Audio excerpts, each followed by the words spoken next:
Bismillahirrahmanirrahim. Assalamualaikum warahmatullahi wabarakatuh. Alhamdulillah, alhamdulillahilladzi arsala rasulahu bil huda wa dinil haq liyudhhirahu ala dini kulli walau karihal kafirun. Asyhadu an la ilaha illallah wa asyhadu anna Muhammadan abduhu wa rasuluh. Allahumma sholli ala Muhammad wa ala ali Muhammad amma ba'du. Sahabat muslim yang dirahmati Allah, berjumpa kembali di channel Hikayat Muslim. Pertama-tama marilah kita panjatkan puji syukur kehadirat Allah SWT yang telah melimpahkan rahmat, taufik, karunia-Nya sehingga pada hari ini kita masih diberikan kesehatan serta kenikmatan-kenikmatan yang tak terhingga. Amin. Sahabat muslim yang dirahmati Allah, pada hari ini saya akan memberikan informasi mengenai bab 5 golongan orang yang terbebas dari siksa kubur. Sahabat muslim, setiap yang bernyawa kelak pasti akan merasakan kematian. Bagi manusia ada tahapan yang harus dilalui setelah mati sebelum dihisab, yaitu alam kubur. Hanya amal perbuatan baik yang dapat menyelamatkan ketika kita berada di alam kubur. Manusia yang berada di alam kubur akan dibangkitkan oleh Allah SWT pada hari kebangkitan. Disebutkan dalam surat Ghafir ayat 46, kepada mereka diperlihatkan neraka pada pagi dan petang, dan pada hari terjadinya kiamat. Dikatakan kepada malaikat, masukkan Fir'aun dan kaumnya ke dalam azab yang sangat keras. Sahabat muslim, kita sebagai seorang mukmin harus percaya bahwa di alam kubur ada yang dinamakan nikmat kubur dan siksa kubur. Jika di dunia ia beramal baik, akan diberi rahmat oleh Allah SWT dan memperoleh nikmat di alam kubur. Sebaliknya, manusia yang lalai dan tidak beriman akan mendapatkan siksa kubur. Nabi Muhammad SAW mengingatkan manusia tentang azab kubur.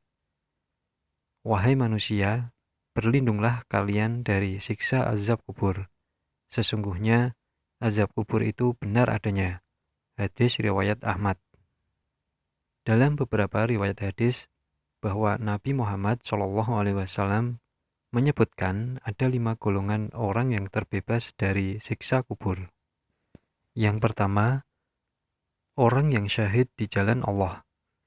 Suatu ketika ada sahabat yang bertanya kepada Rasulullah SAW, "Ya Rasulullah, mengapa kaum mukmin diuji atau ditanya di dalam kuburnya, kecuali orang yang syahid?" Rasulullah menjawab, "Cukuplah kilatan pedang kepadanya sebagai ujian baginya." Hadis riwayat An-Nasa'i.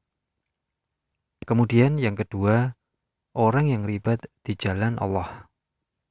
Dari Salman radhiyallahu anhu, Rasulullah SAW bersabda, menjaga perbatasan sehari semalam lebih baik daripada puasa sebulan, dan dengan melaksanakan sholat pada malam harinya. Dan jika meninggal orang yang menjaga perbatasan itu, maka dialirkan padanya pahala amalannya yang dikerjakannya, dan dialirkan pula rezeki padanya, dan terjaga dari fitnah. Hadis riwayat Muslim. Kemudian yang ketiga, orang yang meninggal pada hari Jumat. Nabi Muhammad SAW bersabda, tidaklah seorang mukmin meninggal dunia pada hari Jumat, melainkan dia akan diselamatkan dari fitnah atau ujian kubur. Hadis riwayat Ahmad dan Tirmidzi. Kemudian golongan yang keempat, orang yang meninggal karena sakit perut. Rasulullah SAW bersabda, barang siapa yang meninggal karena sakit perut, maka dia tidak akan disiksa dalam kuburnya. Hadis riwayat An-Nasa'i dan Tirmidzi. Kemudian golongan yang kelima, orang yang hafal surat Al-Mulk dan istiqomah membacanya. Dari Ibnu Abbas, ada seorang sahabat Rasulullah yang membuat tenda dekat kuburan. Ia tidak mengetahui bahwa tempat itu adalah kuburan. Sahabat itu kemudian menyadari bahwa tempat itu adalah kuburan seseorang. Tiba-tiba dia mendengar dari dalam kubur itu bacaan surat Al-Mulk hingga khatam. Rasulullah Shallallahu Alaihi Wasallam pun bersabda, itu surat Al-Mulk adalah penangkal penyelamat yang menyelamatkan pembacanya dari azab kubur. Demikian 5 golongan orang yang terbebas dari azab kubur berdasarkan hadis Nabi Muhammad Shallallahu Alaihi Wasallam.